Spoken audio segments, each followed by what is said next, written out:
heard that Robben Ford lick in 1991. I must have been 18 or 19 years old and had been playing guitar for about 4 or 5 years.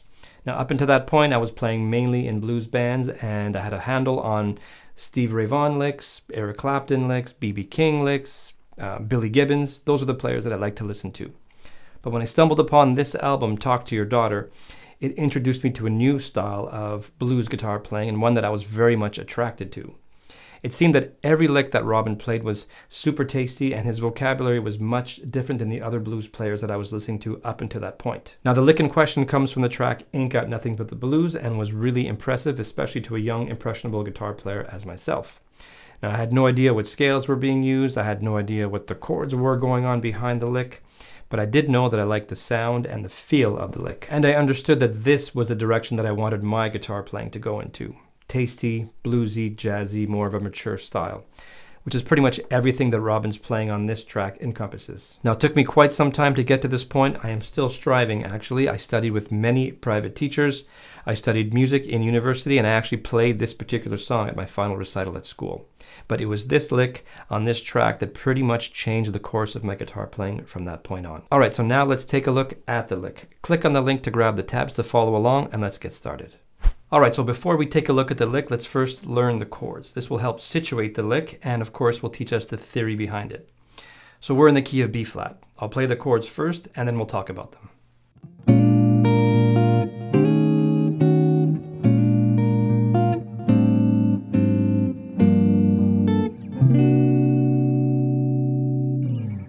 As I mentioned, we're in the key of B flat. The first chord is B flat 7. And then it goes to F7, F7 altered. I'm playing it like this. So there's no root. So together.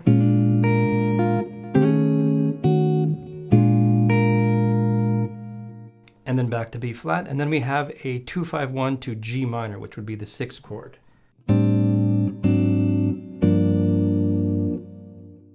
So here he's playing it as A minor 11, A flat 7 flat 5, which is a tritone sub for D7. And of course that takes you to G minor. And then the next chord is the important chord. That would be a C13 sharp 11.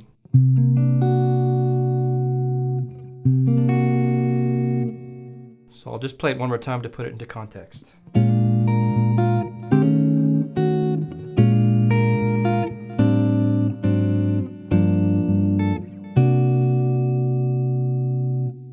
All right, and the lick happens on that chord, which is the C9, in this case C9 sharp 11. He actually plays it like this on the record.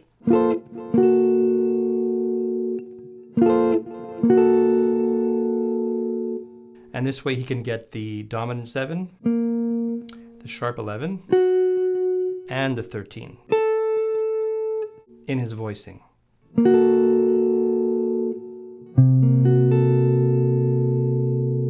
But regardless, the most important thing to take away from this is that it is a 2 dominant 7 chord.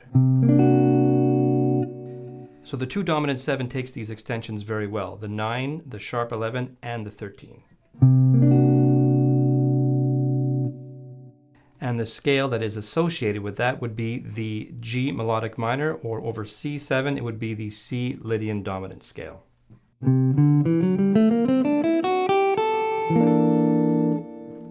Or here.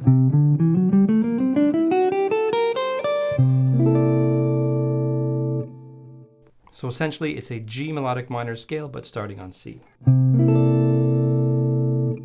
And here is what he plays.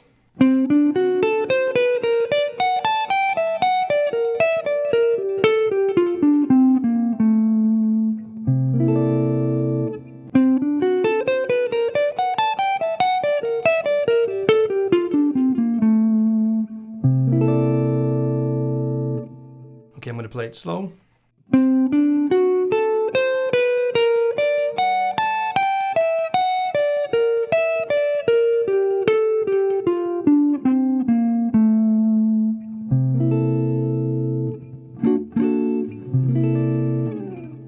All right, let's talk about the lick and let's see what we can take away from it. So it starts off with this D triad.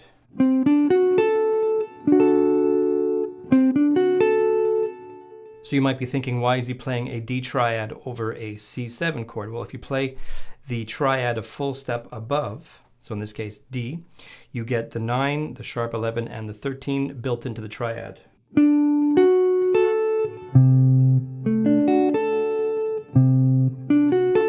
So right away out of the gate, it's filled with colors. This chromatic part is straight bebop vocabulary.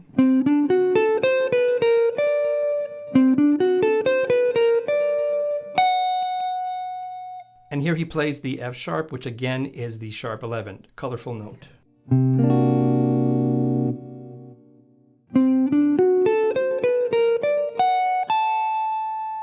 And there is the 13.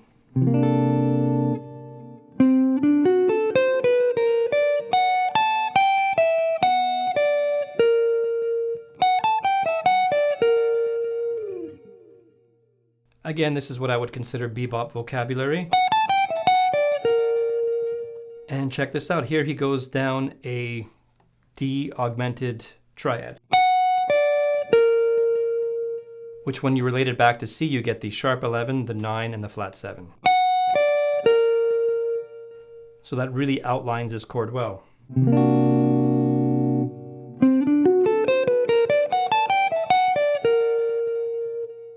All right, moving along after the augmented triad.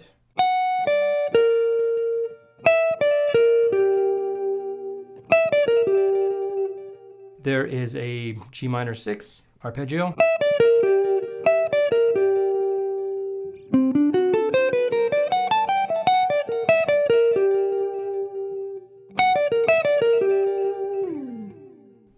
So these are all very tasty and colorful notes to choose from. All right, after the G minor 6 arpeggio, he goes back to the A, which would be the 13.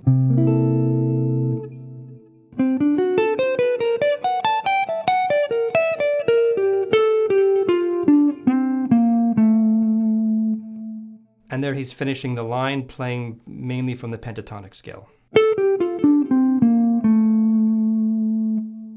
But again, ending on the 13.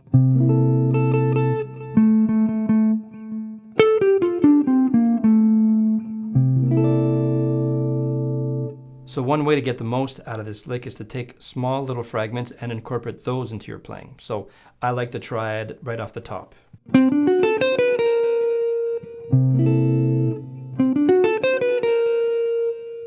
So just that phrase is nice.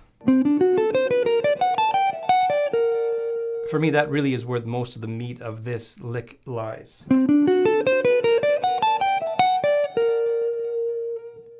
So that's the part that I take away from this lick. Whenever you have a dominant 7 built off the second degree in a major key, so here we're in B flat and it's C7, well then you can use the Lydian dominant scale and it fits perfectly.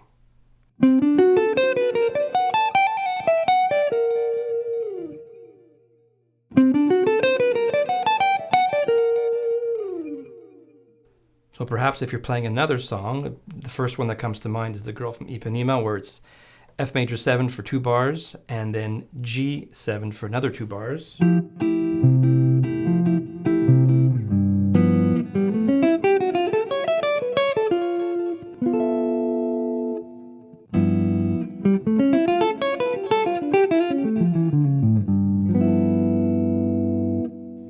Those are more lines based off the Lydian dominant scale.